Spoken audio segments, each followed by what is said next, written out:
The neon sign of Sal's 24-hour diner flickered with a dying buzz, matching the headache pulsing behind Nia's temples. Rain lashed against the grime-streaked windows, blurring the city lights into smears of gray and red. It was 3 de la mañana, the hour when the world felt heavy and hope felt like a distant memory. Nia wiped the cracked Formica counter, the smell of stale coffee and burnt grease clinging to her braids like a second skin. She had been on her feet for 14 hours. Her sneakers, worn thin at the soles, offered no protection against the hard linoleum. Every step sent a jolt of pain up her calves, but she kept moving. She couldn't afford to stop. Nia. Table 4 has been waiting for syrup for 2 minutes. The manager's voice cracked like a whip from the kitchen window. Sal was a man who sweated grease and paid in insults. He stood in the pass-through, wiping his forehead with a rag that looked dirtier than the floor. Coming, Sal, Nia called back, her voice steady despite the exhaustion dragging at her bones.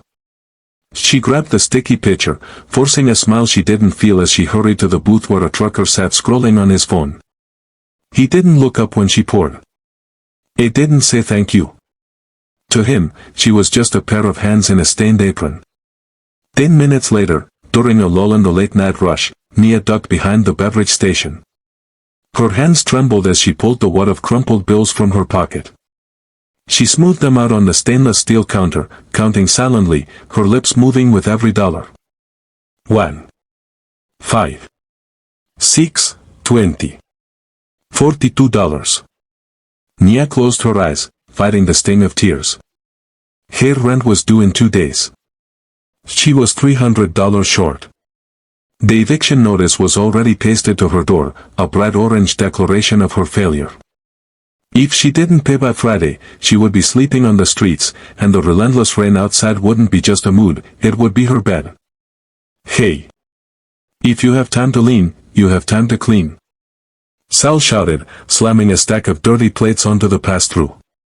The crash made her jump. Move it, or don't bother coming back tomorrow.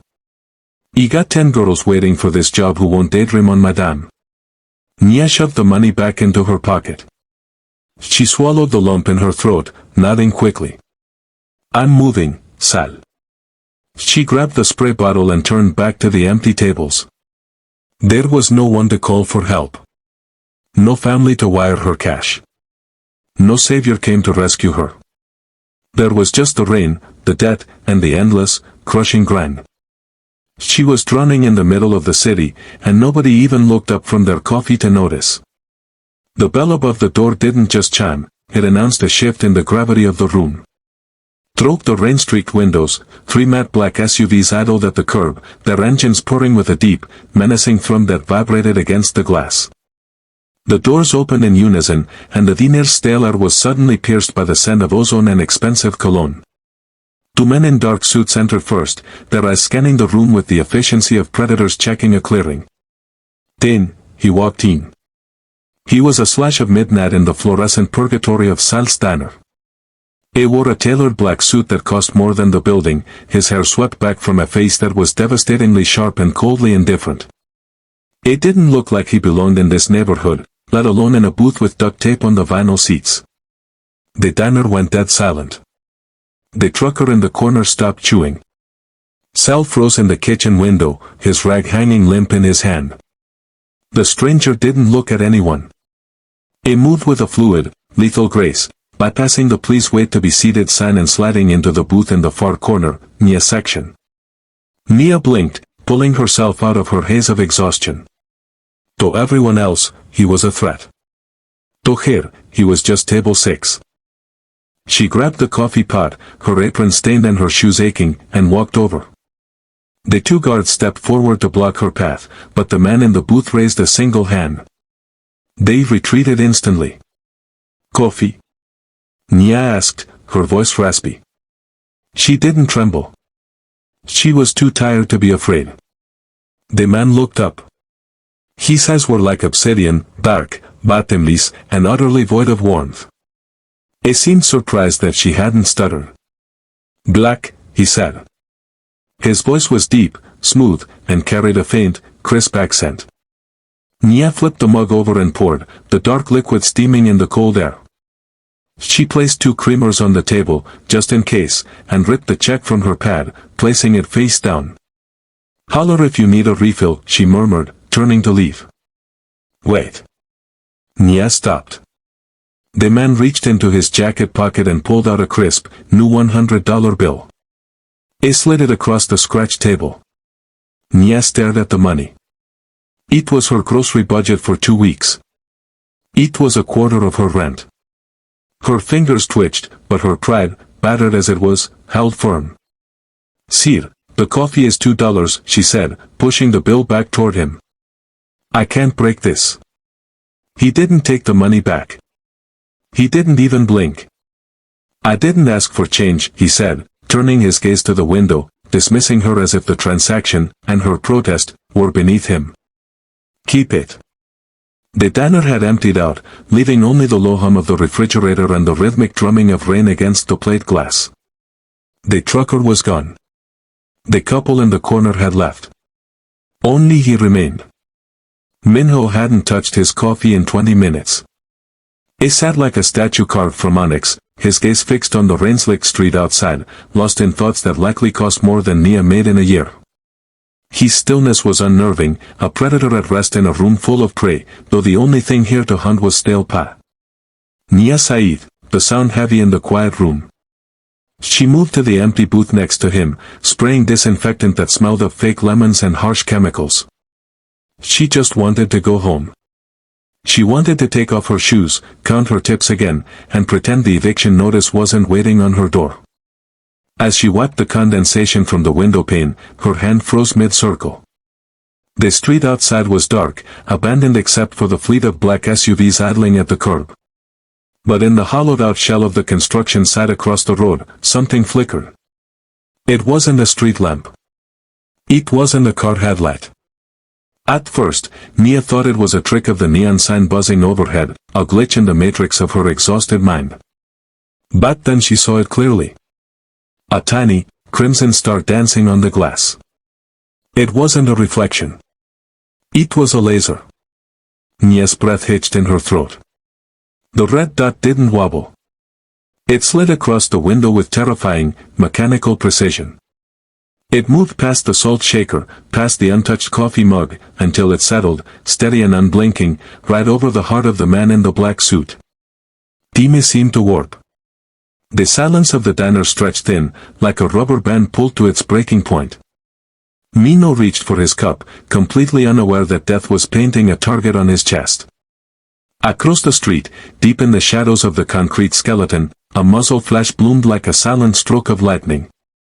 "Get down." The scream tore from Nia's throat before her brain even registered the command. She didn't think about the rent, the debt, or the fact that this man was a stranger who tipped in hundreds. She launched herself across the booth, a desperate, clumsy projectile of instinct. She slammed into Minho just as the world exploded. The sound was deafening, a thunderclap of shattering glass that drowned out the wet thwack of the bullet tearing through flesh. It wasn't his flesh. A searing, white-hot line of fire ripped across Nia's shoulder, spinning her midair like a ragdoll. They crashed to the linoleum floor in a tangle of limbs and diamond-like shards. The impact knocked the wind out of her, her head bouncing painfully against the dirty towels. For a heartbeat, there was only the sound of rain hissing through the broken window and the high-pitched ringing in her ears. Then, movement. Minho didn't scramble or panic. He moved with the terrifying fluidity of a soldier. In one seamless motion, he rolled, reversing their positions so his heavy frame shielded hers, pressing her into the ground. His hand was already up, a sleek black pistol materialized from inside his jacket, trained unerringly at the gaping hole in the window. "Stay down," he hissed, his voice a low, lethal vibration against her ear. Nia gasped, clutching her arm. The adrenaline was fading, replaced by a throbbing, sickening heat that radiated down to her fingertips. Minho scanned the street, his finger tightening on the trigger, his body a cold spring waiting for a second shot. When none came, he looked down. His eyes were wide, the cold obsidian cracking to reveal pure shock. He patted his chest, expecting a hole. There was none.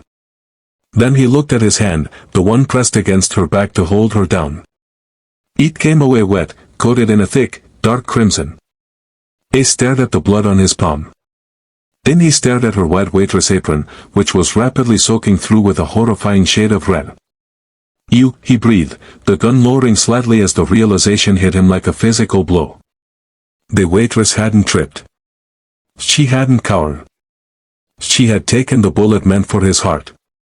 The diner doors exploded inward, not from a bullet this time, but from the force of Minoy's security team breaching the entrance. "Boss." 3 men in dark suits swarmed the booth, weapons drawn, scanning for a threat that had already vanished into the night. They found their king on his knees in the grease and glass, his hands buried deep in the blood of a woman who wasn't supposed to matter. "Secure the street." Minho roared, his voice cracking with a feral intensity that made his men flinch. He switched instantly to Korean, barking commands that sounded like jagged shards of glass, orders to hunt, to kill, to burn whoever had dared to pull that trigger. Nia whimpered, a small, wet sound that cut through his rage. The adrenaline was gone, leaving only a cold, creeping numbness spreading from her shoulder. Minho looked down, his face a mask of terrified fury.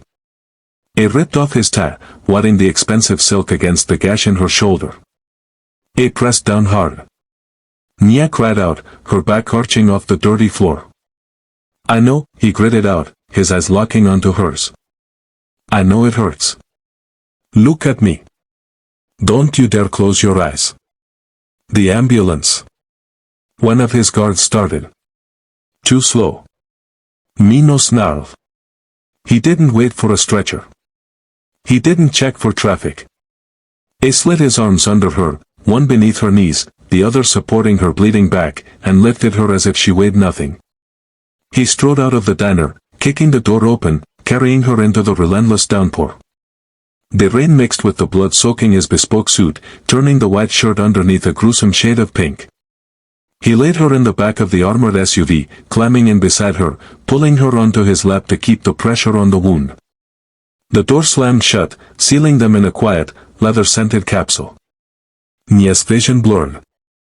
The ceiling light of the car swayed like a pendulum. The pain was fading, replaced by a heavy, seductive darkness. "Nia," Mino commanded, his voice shaking the darkness away for a second.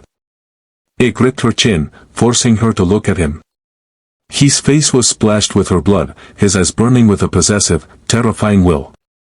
"You do not die," he ordered, as if death were just another employee he could fire. "You do not allow it." Nia tried to nod, tried to tell him that she was just tired, but the words wouldn't form. The darkness rushed in like a tide, swallowing the rain, the pain, and the man who was holding her together. Her world went black. Consciousness returned slowly, not with the sharp beep of a monitor, but with the hush of a room designed to suffocate sound. Nia blinked, expecting the harsh fluorescent glare of a county hospital or the stale air of a crowded ER waiting room. She braced herself for the scratch of starched, industrial cotton against her skin. Instead, her fingers curled into liquid coolness. Silk. She opened her eyes fully. The ceiling above her was a soft, matte cream, recessed with lighting that mimicked the gentle warmth of dawn. She turned her head, wincing slightly as a dull ache throbbed in her shoulder, but even the pain felt distant, managed by the silent, sleek machinery humming beside the bed. This wasn't a hospital. It was a palace. Floor-to-ceiling windows revealed a panoramic view of the rain-swept city, turning the miserable weather she had been trudging through hours ago into a beautiful, grey backdrop. The furniture was all sharp angles and expensive leather, more suited for Ezio's office than a recovery room. "You awake?" Nia started, turning toward the voice. A woman stood by the monitors, but she didn't look like any nurse Nia had ever seen. She wore a tailored slate-gray tunic and trousers that fit perfectly, her hair pulled back in a severe, elegant bun. "Where?" Nia's voice rasped, dry as sandpaper. She coughed, and the woman was instantly there, holding a crystal glass of water to her lips. Even the water tasted expensive, crisp and clean. "Where am I? Is this St. Mary's?" St. Mary's was deemed insufficient, the nurse replied, setting the glass down. "You are in the private medical wing of the Kim Corporation Tower. I am Nurse Park." Mia's brain short-circuited. Kim Corporation. The skyscraper that dominated the skyline. The place where people like her weren't even allowed in the lobby. Then, reality crashed down on her like a bucket of ice water. What time is it? Mia scrambled to sit up, ignoring the sharp protest of her bandaged shoulder. I have a shift. I missed my morning shift. Sally's going to fire me. I can't lose this job. She threw off the silk duvet, her legs swinging over the side of the bed. I have to go. I have to call him. Nurse Park didn't shout. She didn't call for orderlies. She simply stepped forward and placed a firm, immovable hand on Nia's uninjured shoulder. Ms. Nia, please lie down. You don't understand, Nia pleaded, panic rising in her chest, tighter than the bandages.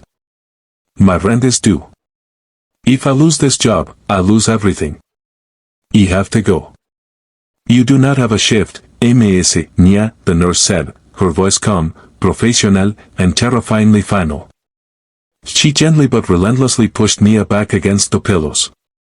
You are not to leave this room. Mr. Kim has been very clear. Mr. Kim? Nia asked, breathing hard. He has handled your employment, Nurse Park said, adjusting the foredrip with clinical precision. And he has handled your landlord. Your only job now is to heal. The heavy click of the door latch echoed like a gunshot in the quiet room. Nia flinched, turning to see Minho standing on the threshold. He looked impeccable, fresh suit, perfectly styled hair, the picture of untouchable power. But beneath the polish, there was a jagged edge. His eyes were shadowed with exhaustion, and the set of his jaw was tight enough to snap bone. It brought the scent of the storm in with him, ozone, rain, and cold fury. Nurse Park bowed low and slipped out, leaving them alone in the sterile, expensive silence. Minho didn't say hello. He walked to the bedside chair, dragging it closer with a harsh scrape against the floor, and sat down. He didn't lean back, he leaned forward, elbows on his knees, invading her space. His gaze drilled into her, inspecting her face as if searching for a hidden trap. Why? The word hung in the air, heavy and accusatory. Nia blinked, her shoulder throbbing in time with her heartbeat. Why what? Why did you move? Minho's voice was low, vibrating with a suppressed violence that terrified her more than the gun had. You saw the laser. You knew what was coming. You are a waitress struggling to pay rent. I am, a complication. You don't know me. You don't own me. He gestured aggressively to the bandage on her shoulder. You took a bullet meant for a ghost. Why? Nia looked at him, really looked at him. She saw the tension in his stance, the way his hands were clenched into fists to stop them from shaking. He was a man used to being feared, used to being hunted, but he seemed completely defenseless against kindness. I didn't know who you were, Nia whispered, her voice raspy. I saw the dot. He didn't want you to die. Minho froze. He stared at her as if she were speaking a dead language. You didn't want me to die, he repeated, the words tasting foreign in his mouth. You threw your life away for a stranger because you didn't want him to die. Nobody deserves to die alone in a diner, she said simply. Not even you. Minho looked at her, her worn hands, her tired eyes, the stark white bandage that marked where she had bled for him. She was an anomaly. In his world, people took bullets for money, for loyalty, or for fear. No one did it for nothing. She was reckless. She was naive. She was dangerously, stupidly brave. And in that moment, looking at the woman who had saved the monster out of pity, Minho made a decision that settled in his chest like a heavy stone. He couldn't pay her off. He couldn't send her back to her leaking apartment and her abusive boss. She was a lamb who had walked into a den of wolves to save the alpha. If he let her go, the world would eat her alive. You are a fool, Minho murmured, though the anger in his eyes had shifted into something darker, something possessive. And fools cannot be left unattended. I can't stay here, Nia insisted, her fingers fumbling with the adhesive tape securing the floor to her hand. Panique was a cold knot in her stomach, tighter than the stitches in her shoulder. It's Friday, Mino. If I don't get that money to Mr. Henderson by 5, my stuff is on the curb. You don't understand, he locks the doors. Minho watched her struggle with the detachment of a scientist observing a particularly frantic lab rat. He didn't offer to help with the tape. Instead, he reached into his jacket and pulled out a sleek, black leather folder. He dropped it onto the silk sheets covering her legs. Mr. Henderson is no longer a concern, he said, his voice flat. Open it. Nya froze. Her hands hovered over the leather. Slowly, she flipped it open. The first page was a document stamped with the logo of a holding company. It was a termination notice. Not for her, but for her lease. Stapled to it was a copy of a property deed transfer. The dilapidated brick building on 4th Street, her building, had been sold this morning for 3 times its market value. You bought my apartment? Nia asked, her voice trembling. I bought the building, Minho corrected, leaning back in his chair. I evicted the landlord. It was un cooperative. It won't be returning. Nia turned the page. The next document was on Sal Stanner letterhead. Termination of employment. Effective immediately. And you got me fired, she whispered, looking up at him, betrayal stinging her eyes. I needed that job. He needed that money. Minho stood up, the movement sharp and sudden. He walked to the side of the bed, placing his hands on the rails, boxing her in the scent of his cologne, expensive, dark, and dangerous, filled her senses.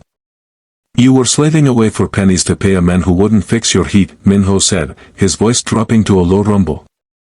You were serving coffee to ungrateful truckers for tips that wouldn't buy a sandwich. He reached out, his finger tracing the line of the bandage on her shoulder. You don't work there anymore, Nia. You don't scrub floors. You don't beg for shifts. Then what do I do? Nia asked, tears pricking her eyes. I can't just exist. You saved the king, Minho murmured, his dark eyes locking onto hers with terrifying intensity. And a king pays his debts. Your rent is gone. Your debt is erased. Your job now is simple. He leaned in closer, until she could feel the warmth of his breath against her cheek. You recover. You stay alive. And you stay with me until I decide you are safe. The private wing of the Kim Corporation was supposed to be a fortress, impenetrable and sterile. But secrets in this city bled like open wounds, and the rumor of the waitress who threw herself in front of a bullet for the dragon had spread through the underworld faster than the virus of corruption itself. To the rival gangs, Mia wasn't a hero. She was a neon sign pointing directly to Mino Isinu, unguarded flank. It started with a delivery. Nurse Park walked in, her expression unreadable as always, carrying a massive bouquet of white lilies. The heavy scent, cloying and sweet, too reminiscent of a funeral parlor, immediately filled the room, choking the clean, filtered air. A delivery for you, Ms. Nia, the nurse said, placing the vase on the bedside table. No name. Nia frowned, setting down her book. I don't know anyone who can afford flowers like that. She reached for the small, thick envelope tucked among the stems. It looked innocent, expensive, and inviting. She slid her finger under the flap to pry it open. A sharp, hot bite of pain seared across her index finger. Nia hissed, jerking her hand back. A single, silver razor blade slid out of the envelope, glinting innocently under the recessed lights before landing on the pristine white sheet. A drop of her blood followed, blooming like a tiny, violent flower on the linen. Trembling, she pulled the card out. The handwriting was jagged, aggressive. Next time, I'm here. The door swung open, and Mino stepped in. He froze in the doorway, his eyes instantly locking onto the single drop of red on the sheets, then snapping to the razor blade, and finally to the white lilies. The temperature in the room plummeted. He crossed the distance in 2 strides, grabbing her wrist to inspect the cut. It was shallow, but the intent behind it was deep enough to drown in. He didn't ask what happened. He snatched the card from the bed, reading the message in a single glance. His hand crushed the heavy paper into a ball. The veins in his neck corded against his collar, his pulse visible and rapid. "They know," he whispered, his voice vibrating with a terrifying, quiet fury. "They know you are here." "Me no," Nia stammered, clutching her bleeding finger. "It's just a paper cut. It's just a prank." "Our razor blade is not a prank, Nia. It is a promise," he snarled, turning to Nurse Park, who had gone pale. "This facility is compromised. Someone let this through. Find them. Fire them. And then ensure they never work in this city again." He turned back to Nia, his eyes wild. He ripped the 4-line from the monitor, ignoring the alarm that began to chime. "Get up," he commanded, reaching for a blanket to wrap around her shoulders. "We are leaving." "Leaving? To where?" "Somewhere the rats cannot follow," Mino replied, scooping the razor blade off the bed and pocketing it as evidence of a war he was about to start. "You are not safe here. You are my weakness now, and I do not leave my weaknesses exposed." The elevator door slid open with a soft hiss, revealing a world stripped of color and warmth. Mino's penthouse was a fortress of glass and steel, suspended so high above the city that the cars below looked like toys. Rain lashed against the floor-to-ceiling windows, but inside, the silence was absolute. Nia stepped out, clutching her injured arm against her chest. Hair-worn sneakers squeaked on the black marble floor, a jarring, cheap sound in a room worth millions. Guards stood like statues in the shadows, their eyes tracking her every move, not with suspicion, but with the terrifying deference due to something their master owned. "This isn't a home," Nia whispered, the vastness of the space making her feel small. "It's a bunker." "It is safe," Minho corrected, walking past her to pour a drink. He shed his jacket, tossing it onto a leather sofa. "And right now, safety is the only thing that matters." Dinner was served at a long, obsidian table that felt miles long. A chef placed a plate of filet mignon before her, the smell of seared meat and rosemary filling the air. It was a meal that cost more than her monthly grocery budget, yet Nia stared at it with dread. She picked up her knife, her left hand trembling. As she applied pressure to cut the meat, a bolt of white-hot agony shot through her bandaged shoulder. She gasped, dropping the silverware. The clatter echoed loudly in the quiet room. Mino stopped eating. He didn't look annoyed. He looked at her hand, then at her shoulder. Without a word, he stood up. He picked up his own knife and fork and walked around the table. Nia froze, her heart hammering against her ribs as he loomed over her. He didn't speak. He simply reached down, took her plate, and began to cut the steak into precise, bite-sized pieces. The scrape of steel against china was the only sound. Nia watched his hands, lethal, scarred hands that had broken men and fired guns, moving with shocking gentleness. He wasn't the customer in booth 4 anymore. He wasn't the stranger she had served coffee to. It was the man who had brought her into his sanctuary. He slid the plate back in front of her. He didn't return to his seat. He leaned down, his face inches from hers, his dark eyes searching hers. "Eat," he murmured, the command wrapped in velvet. "You need your strength." Nia looked from the food to him. The dynamic had shifted irrevocably. She wasn't serving him. It was serving her. And the terrifying realization settled in her chest, she wasn't just a guest. She was his charge. "Lock the door behind me," Minho ordered, adjusting his cufflinks with a terrifying calm. "Do not open it for anyone. Not even if they say they are police." It didn't say where he was going, but the gleam of the gun tucked into his shoulder holster said enough. He was going to answer the threat of the razor blade with a blade of his own. The elevator door slid shut, sealing Nia in the silent, glass tomb of the penthouse. The hours bled into one another, measured only by the relentless drumming of rain against the panoramic windows. Midnight came and went. Then 1 o'clock. Then 2. Nia tried to sleep, but the silence of the apartment was deafening. Every shadow looked like an assassin, every creak of the building settling sounded like a breach. But it wasn't fear for herself that kept her pacing the marble floors. It was the image of Minho walking into the dark, outnumbered. It was a monster to the city, yes, but he was the monster who cut her steak because her arm hurt. She sat on the sprawling leather sofa facing the elevator, pulling her knees to her chest, watching the digital floor indicator. 1. 10. 7. At 4:13 de la mañana, the numbers began to climb. Nia stood up, her heart hammering against her ribs. The elevator chimed softly, a cheerful sound that felt obscene in the tense quiet. The doors parted. Minho stepped out. It looked like he had walked through hell and put out the fire with his bare hands. His suit jacket was gone. His white shirt was unbuttoned at the collar, the sleeves rolled up to reveal forearms corded with tension. It smelled of ozone, stale tobacco smoke, and the metallic tang of copper. He stopped dead when he saw her. He had expected darkness.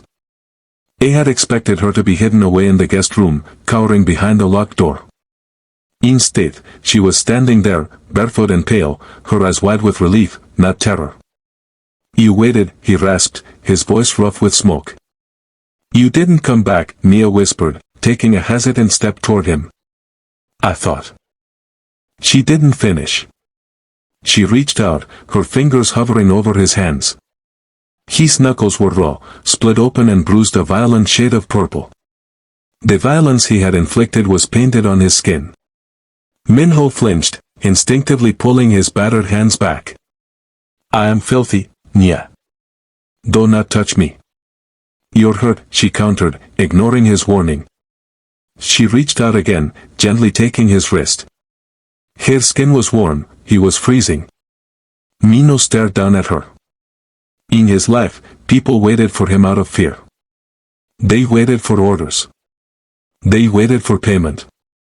No one had ever waited just to make sure he came home. He let out a shuddering breath, the adrenaline crashing out of him, leaving him hollow. He stopped fighting her. He let the waitress lead the king to the sink, surrendering to the terrifying realization that for the first time in his life, he wasn't alone in the dark. 2 weeks later, the sling was gone. The angry red gash on Nia's shoulder had faded to a jagged pink line, a permanent souvenir of the night her life derailed. She stood in the center of the guest room, zipping up her battered canvas duffel bag. It contained everything she owned, 2 pairs of jeans, her worn sneakers, and the few toiletries she had brought from the hospital. In the pristine, sprawling luxury of the penthouse, her laugh looked pathetic. "I'm healed," she whispered to the empty room. "The debt is paid." She slung the bag over her good shoulder and walked to the elevator. She pressed the call button, her heart thumping a nervous rhythm against her ribs. She wasn't running away, she was just going back to reality. Back to the grind. Back to where she belonged. The elevator doors didn't open. Instead, a shadow fell over her. Nia turned. Minho was leaning against the archway of the living room, his arms crossed over his chest. He wasn't wearing his suit jacket, just a crisp white shirt with the sleeves rolled up, revealing the faint yellow bruising that still lingered on his knuckles. "Going somewhere?" he asked, his voice deceptively light. "I'm going home, Minho," Nia said, lifting her chin. "I'm better. You paid my rent, I saved your life. We're even." Minho pushed off the wall and walked toward her. He moved with a predator's grace, slow and deliberate, eating up the space between them until he was looming over her. "Even," he repeated, a dark amusement dancing in his eyes. "You think this was a transaction?" "I have to get back to work," Nia insisted, though her resolve was wavering under his gaze. "Sal might be angry, but he needs the help. He can pick up double shifts and—" "Sal's is gone," Minho interrupted. Nia froze. "What?" "I bought the diner this morning," Minho said, his voice dropping to a low, possessive rumble. "And then I burned it to the ground."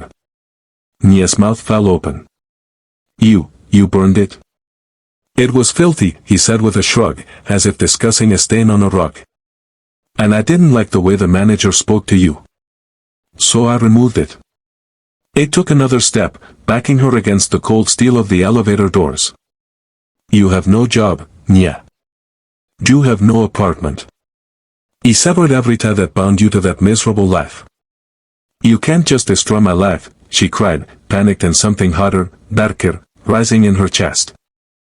I didn't destroy it, Minho whispered, placing his hands on the doors on either side of her head, caging her in. I upgraded it. He looked down at her, his gaze dropping to her lips, then back to her eyes. The air between them crackled with a terrifying, electric tension. You saved the king, he murmured, his thumb brushing her cheekbone. That makes you a queen. And queens do not serve coffee. He didn't wait for her permission. He lowered his head and kissed her. It wasn't a tentative question, it was a devastating claim. It tasted of ownership, of obsession, and of a future she couldn't escape. Nya's hands, which had risen to push him away, curled into the fabric of his shirt instead. The duffel bag slid from her shoulder, hitting the floor with a soft thud. She wasn't going anywhere. Nya thought she was saving a stranger in a diner, but she ended up saving a king. And as she learned tonight, when you save a king, you don't just get a reward, you get a reign. Minho burned down her past to build her a future, whether she asked for it or not. What about you? If a dangerous billionaire burned down your workplace and claimed you as his queen, would you run for the hills, or would you stay in the penthouse? Let us know in the comments below. If you enjoyed this dark rags to riches story, please hit that like button, it really helps the channel grow. And don't forget to subscribe and turn on notifications so you never miss the next video. Thanks for watching.